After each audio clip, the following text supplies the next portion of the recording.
Alors Eliana, de quoi avez-vous choisi de nous parler ce matin ? Eh bien, Boker Tov, Daniel, aujourd'hui, nous sommes le 25 mai. Et le 25 mai 1924, il y a une loi qui est passée aux États-Unis, qui est une loi très importante qui va changer un petit peu le panorama américain et qui va surtout changer l'histoire des Juifs américains, puisque c'est la loi sur l'immigration. Ah oui. Alors, nous sommes en 1924 et en fait, depuis de nombreuses années, il y a un lobby très important aux États-Unis pour limiter l'immigration.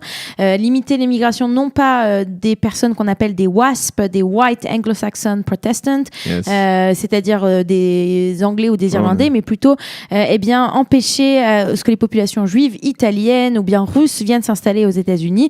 Et en 1924, cette loi passe enfin. Alors, qu'est-ce qu'elle dit, cette loi ? Elle dit qu'en fait, chaque groupe ethnique aux États-Unis aura le droit de recevoir encore 2% de sa population. C'est-à-dire que si vous avez 1 million de juifs, eh ben seulement 2% de juifs vont pouvoir... 20 000 juifs, c'est pas énorme. C'est rien. Alors, il faut savoir qu'aux États-Unis, avant 1924, entre 1850 et 1924, on a à peu près 1,5 million de juifs russes qui vont non pas faire leur alia, mais émigrer aux États-Unis. Il faut savoir que la Russie, à cette époque-là, eh bien, les juifs russes sont les juifs qui souffrent le plus d'antisémitisme dans le monde, et c'est la raison pour laquelle ils cherchent l'Eldorado, et ils cherchent bien sûr à venir s'installer aux États-Unis. Mais les Américains ne voient pas ça d'un bon œil. Il faut savoir que au début du XXe siècle, la ville de New York a 500 000 juifs, ce qui est énorme. C'est la raison pour laquelle New York est tellement appelée une ville juive.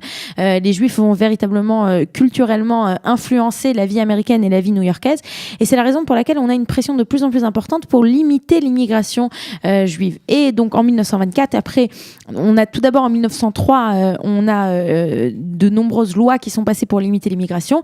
Le président de l'époque, qui est Cleveland, va s'opposer, va utiliser son veto pour annuler ces lois sur l'immigration, mais pourtant le lobby se fait de plus en plus fort, et c'est ainsi qu'en 1924, finalement, la loi passe, cette loi sur l'immigration.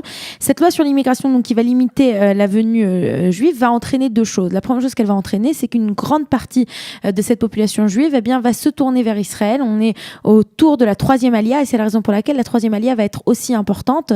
On va avoir à peu près 500 000 juifs qui vont venir s'installer en Israël, parce que, ils ne peuvent plus aller s'installer aux États-Unis, et c'est bien entendu, avant que les mesures en Israël, en Palestine mandataire de l'époque, les mesures du livre blanc deviennent de plus en plus sévères.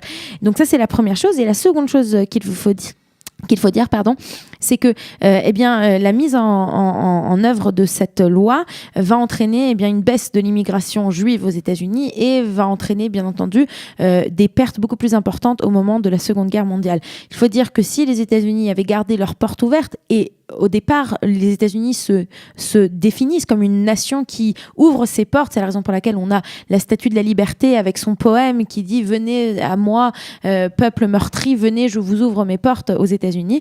Les États-Unis, en fait, changent un petit peu leur ADN, on peut dire ça comme ça, et c'est la raison pour laquelle de nombreux Juifs ne pourront pas entrer aux États-Unis, et au final, périront durant la Seconde Guerre mondiale.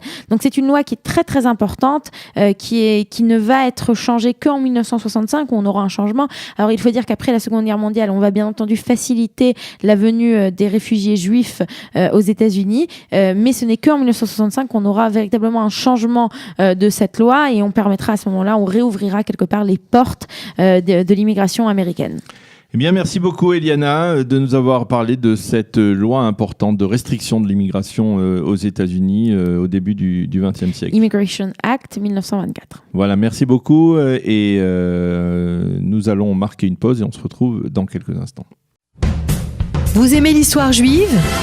Retrouvez Eliana Gurfinkel dans Un jour notre histoire sur Studio Kalita, c'est tous les matins, pour découvrir ensemble les événements et les personnages qui ont fait notre histoire.